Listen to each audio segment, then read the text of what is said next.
Essa é a grande pergunta, essa é a grande chave que a gente precisa responder. Primeiro ponto, a gente tem que reconhecer. Deus chama a gente para que a gente seja mais atuante, para reconhecer aquelas falhas, aqueles comportamentos que são nocivos, aqueles comportamentos que são ruins e que acabam prejudicando a gente e também prejudicando os outros, porque isso transborda, né? Mas como é que eu começo a identificar aqueles comportamentos que são realmente ruins? Bom, a gente está nesse mundo e a gente pode cometer falhas, né? A gente tende a cometer determinadas falhas, mas determinadas falhas, elas são repetitivas. Os comportamentos, eles são repetitivos. Então, se são comportamentos repetitivos e nocivos, provavelmente aí tem uma semente, tem alguma coisa relacionada à iniquidade, tem uma maldade ali. Por mais que você não queira ser maldoso, acaba tendo uma inclinação a cometer aquela maldade, a cometer aquele pecado. Lembra? A iniquidade é uma força que te leva a cometer o pecado. Então, assim, a primeira coisa que a gente tem que fazer é reconhecer esses padrões de comportamento. Se esse padrão de comportamento é repetitivo, muito provavelmente existe aí uma semente da iniquidade. Ah, mas Deus não pode tratar? Pode, ele pode tratar. Mas ele também quer que nós procuremos em nós mesmos e apresentemos para ele, para que ele possa tratar. Lembra do que eu disse? É melhor você reconhecer e ser tratado por Deus, se dispor a ser tratado por Deus, vai ter dor, vai ter dificuldade no meio do caminho, e é normal, do que simplesmente você negar isso daí, tentar empurrar debaixo do tapete e ou a vida te quebrar ou Deus te quebrar. É preferível que você se disponha a ser moldado. É preferível que você se disponha a realmente ser transformado pelo próprio Deus, né? Só que tem um outro detalhe. Tem determinadas iniquidades, tem determinadas maldades que nós não percebemos. O negócio é tão sutil, o negócio é tão silencioso, que tem determinadas iniquidades que a gente não percebe. Por exemplo, lá em Salmo 139, dos versos 23 e 24, Davi disse o seguinte: sonda-me, ó Deus, e conhece o meu coração, prova-me e conhece os meus pensamentos, e vê se há em mim algum caminho mau, e guia-me pelo caminho eterno. A gente pode pedir a Deus para trazer essa coisa ruim ou essas coisas ruins que muitas vezes a gente nem tem consciência, nem sabe em qual momento que foi plantado, nem sabe em qual momento que aquilo ali começou a realmente a criar raízes, a florescer e a dar frutos ruins. A gente pode pedir a Deus para isso e ele geralmente traz esse tipo de informação, esse tipo de revelação para a gente, né? Mas como é que a gente trata essa iniquidade? Bom, como é que a gente pode se livrar desse mal? Na primeira carta de João, no capítulo 1, verso 9, vem a revelação, que é a seguinte, diz assim: se confessarmos os nossos pecados, ele, Jesus Cristo, é fiel e justo, de Caios, para nos perdoar os pecados e nos purificar de toda injustiça. Ou seja, Deus é capaz de nos purificar de toda a injustiça. Se a gente confessar, primeiro reconhecer, a gente tem que depois confessar verbalmente. Não que Deus não saiba o que passa na nossa cabeça. Sim, ele sabe de tudo. Mas a gente precisa falar, porque os nossos ouvidos precisam ouvir. E o mundo espiritual também precisa escutar que aquilo está sendo tratado. Então a gente precisa proferir, a gente precisa colocar para fora, né? E aí, a partir disso, a gente precisa passar por um processo de purificação da nossa mente e do nosso coração. E isso é feito através do sangue de Jesus. Deixa eu te contar um negócio que talvez você não tenha tanta consciência ou tanto entendimento sobre isso. Que é o seguinte. Igual eu disse lá em cima, igual eu disse mais cedo, você ser batizado, você ser crente em Jesus não é o suficiente para você ter todas as suas iniquidades tratadas. Não funciona assim.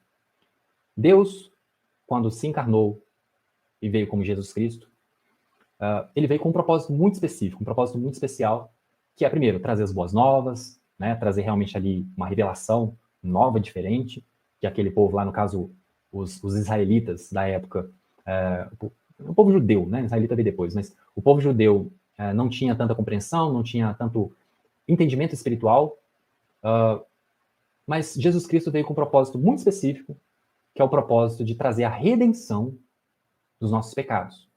Então ele veio para a Terra, se encarnou como homem, se encarnou como ser humano, ensinou o que tinha que ensinar, fez os milagres que tinha que fazer, mas com um propósito muito específico de ir para a cruz. E aí foi crucificado, morreu, sepultou, ressuscitou, e quando ele ressuscitou glorificado. Só que Jesus Cristo, ele não veio naquele momento com o propósito de tratar a iniquidade. Com os ensinamentos dele, com isso tudo que a gente está conversando aqui, sim, você pode pedir abertamente para Deus e ser tratado por Deus a sua iniquidade. Mas naquele momento ali em que Jesus Cristo veio para a Terra e morreu e etc., o propósito específico dele era justamente a redenção. Pagar pelo meu e pelos seus pecados. Esse era o propósito. Agora, o tratamento do ser humano, o tratamento a partir daquilo ali, começou a partir do momento em que Jesus Cristo primeiro foi glorificado e a gente sabe que logo em seguida, pouco tempo depois, algumas semanas depois, veio também o derramar do Espírito Santo. E aí, a partir disso, a gente tem a possibilidade de ter as nossas iniquidades tratadas. Mas pasmem, eu precisava de Jesus Cristo para estar tratando as minhas iniquidades? Não. Como assim, Filipe? O que você está falando? Como assim? Eu acabei de dizer, num salmo, que Davi estava pedindo para Deus sondar o próprio coração para trazer as iniquidades, trazer os maus caminhos para fora para ser tratado por ele. Quando Davi estava na terra, Jesus Cristo nem era ideia. Gerações e gerações depois, era ideia de Deus, né? Era ideia de encarnar na terra no tempo que ele já tinha definido, mas para o ser humano não tinha nem ideia que aquilo ali iria acontecer. Só que já existia a possibilidade de ter tratamento antes mesmo de Jesus Cristo vir. Antes do Jesus vir. Então, assim, como que a gente trata a iniquidade? A gente tem que se expor a Deus. A gente tem que se permitir ser tratado por Deus. A gente primeiro precisa confessar, reconhecer, confessar com a nossa boca, porque é nosso ouvido e o mundo espiritual precisa escutar. E aí, a partir disso, começa o processo de purificação, de orar, vigiar, confessar os nossos pecados e apresentar e reapresentar para Deus, para que nós possamos ser perdoados e purificados desse mal. E qual que é a grande sacada aí? Se o nosso pecado, se a nossa iniquidade é confessada e é purificada, a gente está livre dos domínios de Mamon. A gente está livre dos domínios de Mamon.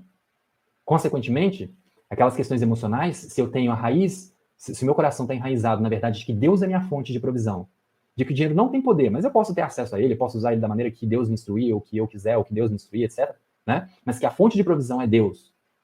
As questões emocionais começam a ser tratadas e começam a dissolver.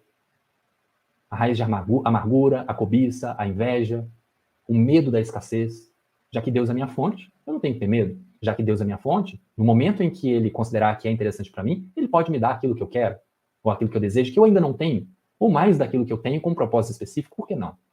Desde que seja o momento que ele saiba o que tá, né, e ele sabe o que ele está fazendo. Desde que seja bom para mim. E ninguém melhor do que Deus para saber o que é bom para você. Então, a partir dessa situação em que a iniquidade é tratada, o emocional fica muito mais fluido de ser tratado, muito mais tranquilo. Pode ser necessário algum tipo de intervenção? Pode sim. Porque, querendo ou não, a gente tem aí condicionamentos, a gente tem traumas na nossa vida que precisa de perdão, precisa ser derramado perdão sobre aquela situação específica, para que essa iniquidade, para que todas essas questões possam ser dissolvidas. E, querendo ou não, como eu já disse, o transbordar acontece também de forma prática. Fica mais fácil com o entendimento do porquê está lidando com dinheiro, fazendo uma boa gestão, do porquê está comprando determinadas coisas, do porquê, inclusive, está investindo, do porquê está resolvendo as dívidas de uma maneira mais intensa, se for o caso. Fica muito mais fácil de lidar com dinheiro se a raiz da questão é tratada. Se a iniquidade é tratada, se o espiritual é tratado, o emocional fica mais fácil de ser tratado e, consequentemente, a parte de educação financeira, a parte de lidar com o dinheiro de uma maneira mais saudável, fica muito, muito mais simples e muito mais fácil. Uma coisa está conectada com a outra. E muito provavelmente você nunca escutou isso. Provavelmente você falou ou já ouviu de outras pessoas falando especificamente sobre dinheiro. E tudo bem, é o nível de entendimento dessas pessoas. Outras pessoas, mais raras, falam bem sobre a questão emocional vinculada ao dinheiro. E tudo bem, é o nível de entendimento delas. Mas provavelmente você nunca ouviu dizer que o espiritual, a iniquidade, a maldade presente no seu coração, que pode não estar tratada, e que provavelmente não está, se ela for tratada, destrava tudo. Destrava o emocional, destrava o prático, destrava o financeiro. Ok?